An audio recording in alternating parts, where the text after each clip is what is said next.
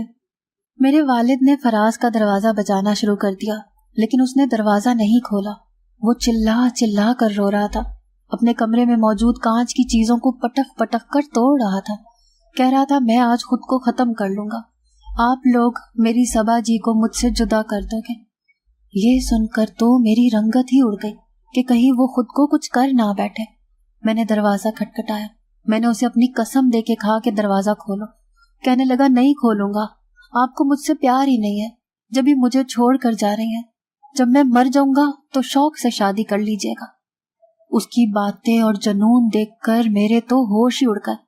میں ابھی بھی یہی سمجھ رہی تھی کہ اسے میرے دور جانے کا دکھ ہے، کہ میرے بعد وہ اکیلا ہو جائے گا۔ اسے ایک دوست، ایک بہن کی ضرورت تھی، لیکن میں بھی کیا کر سکتی تھی؟ وہ اندر سے چلا کر بولا تھا۔ میری والدہ بھی رونے لگی۔ اس کے جنون کا یہ رنگ تو ہم نے پہلی بار دیکھا تھا۔ سب کی جان پر بن گئی تھی کہ کہیں وہ خود کو نقصان نہ پہنچا لے۔ میں رونے لگی کہ تمہیں میری قسم ہے، تم خود کو کچھ نہیں کرو گے۔ دروازہ کھولو فراز۔ میں سوچ بھی نہیں سکتی تھی کہ وہ اس قسم کا بھی کوئی قدم اٹھا سکتا ہے۔ میں نے ہاتھ جوڑ کر روتے ہوئے اسے منت سماجت کی، تب جا کر اس نے اپنا دروازہ کھولا۔ وہ بری طرح رو رہا تھا، آنکھیں سرخ، ناک سرخ۔ مجھے روتے دیکھ کر بے اختیار میرے گلے لگ گیا اور مجھے اپنے ساتھ یوں بھیج لیا کہ اگر وہ مجھے چھوڑ دے گا تو میں کہیں بھاگ جاؤں گی۔ اس کا دل اس وقت تیزی سے دھڑک رہا تھا۔ کہنے لگا، اتار پھینکے یہ انگوٹھی، وہ شخص ہوتا کون ہے آپ سے شادی کرنے والا؟ کسی چھوٹے بچے کی مانند وہ پھوٹ پھوٹ کر میرے ساتھ لگا رو رہا تھا۔ میری والدہ آگے بڑھی اور فراز کو مجھ سے دور کیا اور اپنے ساتھ لگا لیا۔ وہ ان کے ساتھ بھی لگ کر رو رہا تھا۔ کہنے لگا، خدا کے لیے تائی اماں، میرے ماں باپ کو اللہ نے مجھ سے چھین لیا، میری صبا باجی کو مجھ سے مت چھینے۔ میری والدہ اسے سہلانے لگی، مجھے اپنے کمرے میں جانے کا اشارہ کیا۔ میں واپس اپنے کمرے میں چلی گئی۔ میں تو اس قدر پریشان تھی کہ بیان سے باہر تھا۔ ہو کیا گیا تھا فراز کو؟ کیوں اس طرح سے ریئیکٹ کر رہا تھا؟ ابھی میں اسی الجھن میں تھی کہ میرا موبائل بجنے لگا۔ میں نے فون پکڑا تو عمیر کی کال تھی۔ میں اس وقت جس ذہنی الجھن کا شکار تھی، عمیر سے رومانوی باتیں نہیں کر سکتی تھی۔ میں نے یہی سوچا کہ میں اس سے کہہ دوں گی کہ مجھے نیند آ رہی ہے، کسی اور دن بات کروں گی، لیکن میرا فون اٹھاتے ہی وہ مجھ پر بھڑک اٹھے۔ کہنے لگے، کب سے تمہیں مسلسل فون کر رہا ہوں، اچانک سے فون بند کر کے کہاں چلی گئی تھی؟ پہلی بار ان کا لہجہ بڑا سخت تھا۔ میں انہیں کیا بتاتی کہ میں کس الجھن میں مبتلا ہو چکی ہوں۔ میں نے کہا کہ امی کی طبیعت اچانک خراب ہو گئی تھی۔ مجھے ان سے جھوٹ بولنا پڑا، یہی بہانہ مجھے اس وقت سوجا تھا۔ یہ سن کر عمیر چپ سے ہو گئے، پھر اپنے رویے پر معذرت کرنے لگے، امی کی خیریت پوچھنے لگے، مجھ سے باتیں کرنے لگے، لیکن میں ذہنی انتشار کا شکار ہو چکی تھی۔ ایک طرف عمیر جلد شادی پر بضد تھے،